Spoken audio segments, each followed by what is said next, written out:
Ujya wibaza impamvu iyo umukobwa yasohokanye n'umuhungu, umuhungu wari wishyura? Iyi ni inkuru mpamo. Hariho n'aho umukobwa afata amafaranga ye akayaha umuhungu, umuhungu akaba ariwe wishyura, kugira ngo bigaragare neza ko ari umuhungu wishyuye, nyamara ari umukobwa. Uyu muco ntazo wavuye, uri mu mitiza umurindi, icyo bita gukura ibyinyo.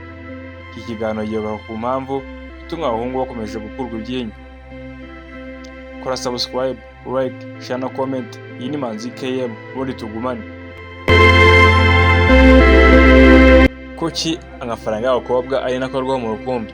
Dore impamvu benshi baca hejuru. Bitera agahinda kwitunganya ukajya guhura n'umukobwa wihebeye, uravuga umukobwa ukunda, ukamusohokana ahantu heza, yahagera akoresha amafaranga yawe hafi yose, ugatanga ifuka yawe yera de. Abasore benshi barabogoza kubera amafaranga yabo yamazwe n'abakobwa, bikabatera ibikomere bibangisha gushinga ingo ndetse no gushaka, uko bakuwe ibyinyo rimwe na rimwe bagakorwa n'abantu bishoboye, cyangwa se bakorwa ibyinyo n'abakobwa bafite amafaranga, cyane cyane rimwe na rimwe no kubarusha. Akaba mugari ngo umuntu ava n'umuhanda ajyayo, kuko ibisanga bamazeho amafaranga yabo kandi imvugo yo gukura ibyinyo basanzwe bayizi. Ni bya bindi ngo umutwe urimo upfuna yumva, cyangwa nyabarongo yica uyishyiriye. Ese kuki abasore bamwe na bamwe bagumana n'abakobwa kandi bakura ibyinyo? Iyo uganiye n'abasore bamwe na bamwe bavuga ko amafaranga yabo bayagaruza igihe baryamana n'abakobwa bakuye ibyinyo, bikaba kimwe ku kindi. Gukura amafaranga mu mufuka ni umwanzuro utorohera buri wese.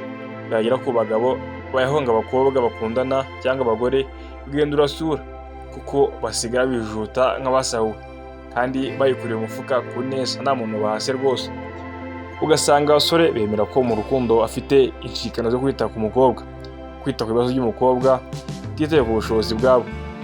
Umukobwa abyuka agahamagara umusore bakundana, akamusaba ko bajyana akamujyana gutembera ahantu heza, kumugurira ibintu bitandukanye byiza by'agaciro, kwita ku bwiza bwe n'ibindi. Niyo byaba bakora bimwe bahuje umushahara, cyangwa se umukobwa yarusha umushahara umuhungu, icyo gihe yishyura umusore.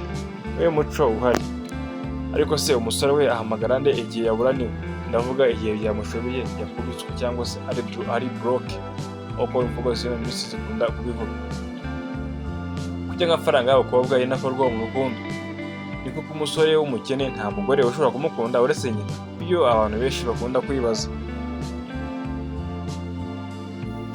Ibyo bikunze kuvugwa kenshi, basa nk'abicamo mu mugani, basobanura ko buri mugabo wese yakagize ikofi ibyimbye, kuko ubukene, cyangwa se kugira ngo agire umutekano mu rukundo, ubukene butabimufashamo. Ubukene buzatuma ahora ku nkeke mu rukundo, agaragara nabi akenshi na kenshi. Inkuru itangaje yanyujijwe ku kinyamakuru bita The Star yakanye ivuga ko amafaranga y'abagore adakwiye gukorwaho, ahubwo agombye gukoreshwa amafaranga y'abagabo. Mu gusobanura iyi nteruro, bagaragaje ko umukobwa uyirageje kuremera umusore atakaza icyubahiro cye. Basobanura ko umukobwa atanze amafaranga asa n'uguze agasuzuguro, ndetse bigasa no kwigereranya n'umugabo utanga, kandi umugabo ari ugomba gukora ibyo ngibyo umukobwa yakoze. Bashingiye ku nkuru y'umukobwa wabikuje amafaranga menshi akayaha umusore bakundanaga wari uri mu bibazo, cyangwa se wari mu mazi abira mu bigeragezo. Nyuma y'igihe gito akavuga intonganya no kwibaza impamvu umukobwa amurusha amafaranga. Bati urukundo ku mugore ni umutekano, mu gihe urukundo ku mugabo ari icyubahiro. Umugabo uhabwa amafaranga n'umugore akazabona icyubahiro, se n'umugore uha amafaranga umugabo akazabona umutekano. Umubano wabo uzangirika. Hongera kuvuga ko kandi niba umugore akora cyane, umugabo asabwa gukora cyane biruseho, ndetse byikubye inshuro nyinshi ko umugore akora. Igitsina gabo gikwiye kumenya ko ari abayobozi mu by'urukundo, ni abahanga mu gukemura ibibazo birimo cyane cyane ibisanga amafaranga, ko bigaragaza izina ry'abagabo. Mukecuru ukuze yabwiye umwana we ati, niba utarareka, cyangwa se niba utajya ureka umugabo wawe ngo abe umugabo mu rugo, afata inshingano, azashaka ahandi hamubona mu isura y'umugabo. Ashatse kuvuga ko azamuta akishakira ahandi amufata nk'umugabo.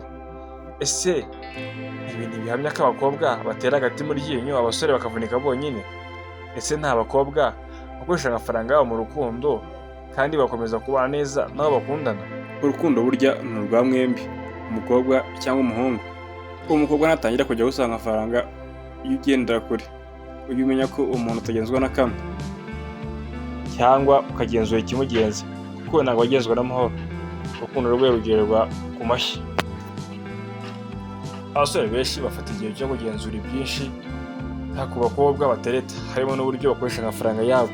Ariko kandi bivugwa ko umukobwa utagukunda bimworohera kwaya umutungo wawe cyangwa se gusesagura amafaranga yawe nk'inzira yo kwirukana. Ubwo aba ashaka kwikuraho gahoro gahoro mu kutabibona. Nta mafaranga yo kwangiza yaba ku musore cyangwa ku mukobwa abaho, ahubwo urukundo rukwiye kuba impamvu yo kugirirana impuhwe, ukagira impuhwe umukunzi wawe, aho gusesagura ibyamuvuna, ahubwo ukamufasha kuzamura urwego rw'ubukungu bwe. Niba asesagura ibye ukamukebura, ukamufasha kugabanya uburyo asesagura amafaranga ye.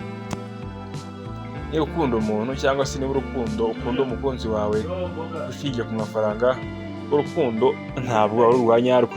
Urukundo rwa nyarwo nirwo benshi bakunda kwita unconditional love, urukundo udafite icyo rushingiyeho. Gusa muri ino minsi biragoye kubona urukundo bita unconditional love, kuko urwo rukundo rwa nyarwo urubona muri ino minsi usanga bigoranye. Usanga benshi bajya mu rukundo bakurikiye inyungu zitandukanye. Nahawe kumenya umuntu mukundana icyo ugomba kumusipendingaho. Si byiza ko usipendinga wenyine ku mukobwa, kandi si byiza ko umukobwa gusipendingaho wenyine. Ni ngombwa ko mufashanya mu bintu byose, mukumvikana hatagambiriwe ko umuhungu ari we wishyura, umukobwa akakonsoma gusa. Ni ngombwa ko mugomba gukora ibateza imbere, uteza imbere wowe, uteza imbere umukunzi wawe, kuko mwese mufite intego imwe, murebera ejo hazaza hamwe, murebesha amaso amwe, mukabona ko muzaba muri hamwe cyangwa se muzanagumana. Si byiza ko musesagura, si byiza gukoresha amafaranga ye cyangwa akoresha amafaranga yawe nta mpamvu igaragara.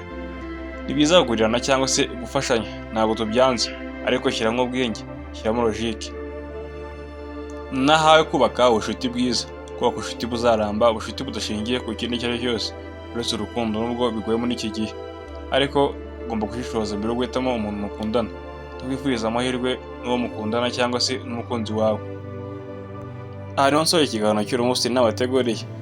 Nawe utaha kora subscribe ugeze kuri umurongo bwa mbere, like, share na comment, muri tujya tugumana. Niba ushaka ko tuzavugaho utaha, andika muri comment section ubundi nzagikoreho. Ndabashimiye cyane, Imana ibarinde. Ciao ciao.